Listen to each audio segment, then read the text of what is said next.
Delimitation commission को हमने सिरे से ही खारिज कर दिया था इस आधार पे कि डिलिमिटेशन कमीशन 2011 के फज्ड और फ्रॉड एंटी जम्मू सेंसस पे डिलिमिटेशन कर रही है। तो आपने उसका रिजल्ट भी देखा कि किस तरीके से जम्मू संभाग को 43 और कश्मीर संभाग को 47, जबकि जम्मू को 50 और कश्मीर को 40 सीट्स मिलनी थी, वो हुआ। लेकिन उसके बाद अब ये इनटॉलरेबल हो गया जब आपने पाकिस्तान के सबवर्सिव एजेंडा को इस डिलिमिटेशन कमीशन के जरिए इंप्लीमेंट करने का कार्य शुरू कर दिया। मैं बात कर रहा हूं जहां पे आपने सेपरेटिस्ट कश्मीर की extension deep down into Jammu province करने का कार्य किया है, जहां पे आपने राजौरी और पुंछ जो एक फॉल्स मुस्लिम आइडेंटिटी पॉलिटिक्स आधार पे बने हुए केंद्र हैं या रीजन्स हैं, उन्हें अनंतनाग और साउथ कश्मीर के साथ जोड़ने का कार्य किया है।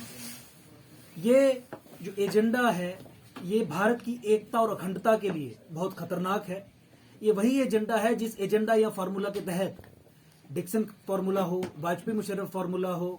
ग्रेटर मुस्लिम कश्मीर फार्मूला हो, यह तय किया था कि ऐसी चीजें करने के बाद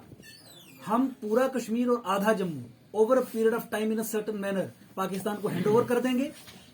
और सदा सदा के लिए जम्मू कश्मीर की समस्या का निवारण पाकिस्तान के साथ हम कर लेंगे। तो जब आप पाकिस्तान के लॉन्ग टर्म गोल्स को थ्रू सबवर्जन एक्सेप्ट करके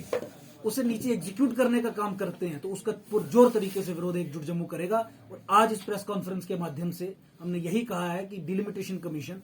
सबवर्सिव एजेंडा को इंप्लीमेंट करना यहां पे बंद करे, अलगाववादी एजेंडा को जम्मू कश्मीर में इंप्लीमेंट करना यहां बंद करे और जम्मू संभाग की पॉलिटिकल डिसएम्पावरमेंट और पॉलिटिकल लिबरेशन जो संभव नहीं हो पा रही है इसी तरीके की नीति और सोच के कारण, उससे हटके कोई कदम पॉजिटिव डायरेक्शन में उठाए। नहीं तो भारत की एकता और अखंडता पे जो सवालिया निशान लग जा रहा है इस तरीके के रिकमेंडेशन से, उसके परिणाम आने वाले समय में ठीक नहीं होंगे। मेरा एक क्वेश्चन, केवल अलगाववादी बल्कि परपेट्रेटर्स ऑफ हिंदू जेनोसाइड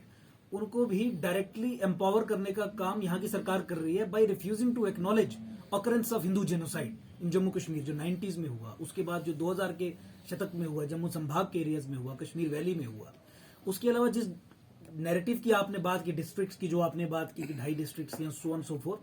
यही तो एक सेपरेटिस्ट डिवाइसिव एजेंडा था। जम्मू संभाग को you push them to the corner to a position जहां पे वो अपने पैरों पे भी खड़ा ना हो पाए। उसी के चलते इन फॉल्स नैरेटिव्स को जन्म दिया गया था और ये फॉल्स नैरेटिव्स इंपॉर्टेंट थे for the successful execution of Vajpayee Musharraf formula या डिक्सन प्लान या काटवारी फार्मूला या ग्रेटर मुस्लिम कश्मीर फार्मूला। अब उसी तरीके से रिऑर्गेनाइजेशन प्रपोज करके ये उसी एजेंडा को इनडायरेक्ट तरीके से इंप्लीमेंट करने का काम कर रहे हैं। लेकिन इस बात को लेकर हमें अचंभा इसलिए नहीं है क्योंकि